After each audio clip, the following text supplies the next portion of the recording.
Mr. President, I rise to urge my colleagues to join me in voting for a bipartisan bill, Amendment 2294, the Military Justice Improvement Act. It will fix our broken military justice system. I believe that our service members deserve a military justice system that is worthy of their sacrifice. That means one that is both professional and fair. And I think every one of my colleagues in this chamber agree that this is a priority no matter where you are from, no matter your background. Some of my newer colleagues may be less familiar with this issue, so I'm going to tell you what I'm talking about. We all deeply revere our service members, which means it's not easy to talk about problems in an institution that we treasure so greatly in this country. But the fact is, the military has a problem with sexual assault. It is pervasive, it is destroying lives, and it's been going on for years. Listen to these most disturbing numbers. Since we first introduced this bill 5 years ago, the number of cases that commanders have moved forward has decreased, despite an increased number in reports. In fiscal year 2013, 484 cases proceeded to trial, and in fiscal year 2017, only 406 cases proceeded to trial. It is estimated that there were close to 15,000 cases of military sexual assault in 2016. That doesn't even include spouses and civilians in that estimate. It's just an estimate of service members. In a survey of Afghanistan and Iraq veterans and supported by the Department of Defense's own data, 7 out of 10 military sexual assault survivors have said that they experienced retaliation or other negative behaviors because they reported the crime.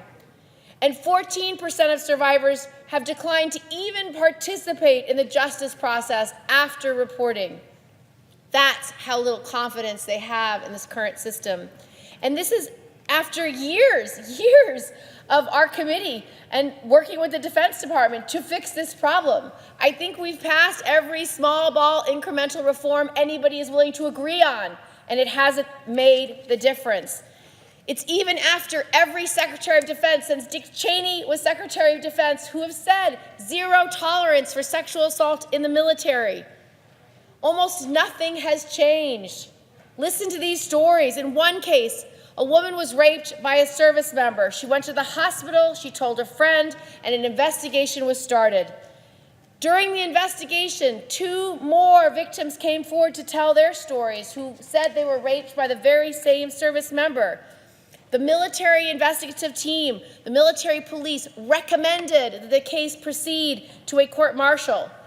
But because of the way our military justice system works today, a military commander was in charge of the case, not a trained military prosecutor, and that commander chose to just discharge the perpetrator, just send them right into the civilian world with no trial, no court-martial, no record.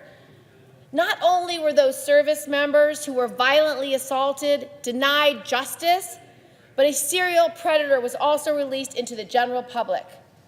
Mr. President, that is not right. Or listen to another case of a former Marine who was working as an Air Force civilian. She's from a military family, Army, Navy, veterans, proud to serve, loved the support, the camaraderie. But she was abused by her own immediate commander, who had direct power over her in the chain of command. She tried to seek justice. But once again, a military commander was in charge of the case, not a trained military prosecutor who understands these kinds of cases and understands criminal justice. And despite overwhelming evidence, including text messages, physical evidence, eyewitnesses, the perpetrator was allowed to retire without any financial penalty, without any charges, and with a full military pension. My office hears all the time from women and men who have been raped in the military, who have been abused, who have been stalked, who have been retaliated against. It is an epidemic, and it is not improving.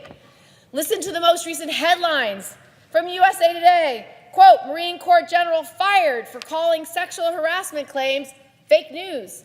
From the Navy Times, quote, officer accused of patronizing prostitutes worked in the sexual assault prevention office while waiting for his court-martial. From Stars and Stripes, quote, Fort Benning drill sergeant suspended amid sexual assault allegations. USA Today, bad Santa, Navy top admiral kept spokesman after boozy party, sexual predator warning. And another from the same paper, quote, senior military official sanctioned for more than 500 cases of serious misconduct. And from the AP, quote, Pentagon misled lawmakers on military sexual assault cases. These are just the recent headlines.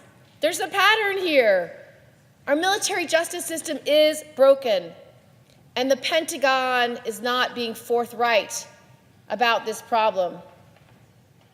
But Congress, Mr. President, Congress is still hesitating. Congress still refusing to put trained military prosecutors in charge of these cases. This has to end. Congress has to step in. It has to do its job. Our job is to provide oversight and accountability over the administration, over the Department of Defense on this very issue. We have the responsibility to ensure that military justice is possible for survivors in the military. And it shouldn't matter if the perpetrator has skills that the commander needs. It shouldn't matter if he happens to be buddies with the commander. What should matter is whether there's evidence that a serious crime has been committed. That should be the determining factor of whether these cases get put forward to trial. So we need to pass the Military Justice Improvement Act. This legislation is as bipartisan as it gets. It is supported by conservative Republicans and liberal Democrats alike, and plenty in between. It has the support of some of the biggest veterans organizations, women's organizations, legal organizations. And there's good reason for this, because the bipartisan bill we have put together would ensure that survivors of this heinous crime and the alleged perpetrators of these crimes are both afforded due process, the due process that they are entitled to under the U.S. Constitution. The bill in no way impedes a commander's ability to take action for military-specific crimes, like when a soldier goes AWOL. What it would do is take the prosecution of sexual assault and other serious crimes, serious violent felonies, out of the chain of command, and it would put it in the hands of a trained military prosecutor who actually understands how to deal with serious crimes.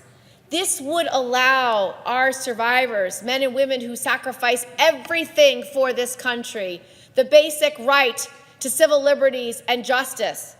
And this bill would also professionalize the military. It would make sure that all people, men, women, black, white, gay, straight, that every service member are not subjected to biased judgments and actually have the benefit of trained prosecutors looking at the evidence.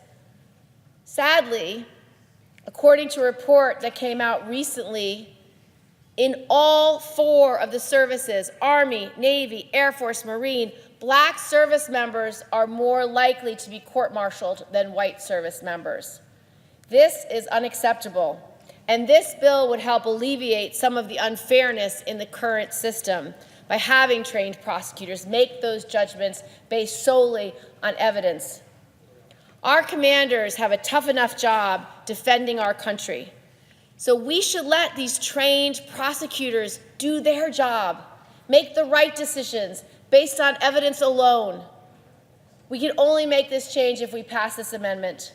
So I urge all of our colleagues, Mr. President, to look at this bill, look at it anew, look at the fact that we have not improved our rate of cases actually going to court-martial and our rate of conviction, even though more are reporting. It is a huge problem. And I promise you, every year, the excuse is, let the reforms take more time to work. Okay, well, it's been 5 years since this has had a spotlight on it, and if commanders cannot seem to put more cases towards court-martial and can't result in more convictions, we're not getting it right. We are failing the men and women who will die for this country.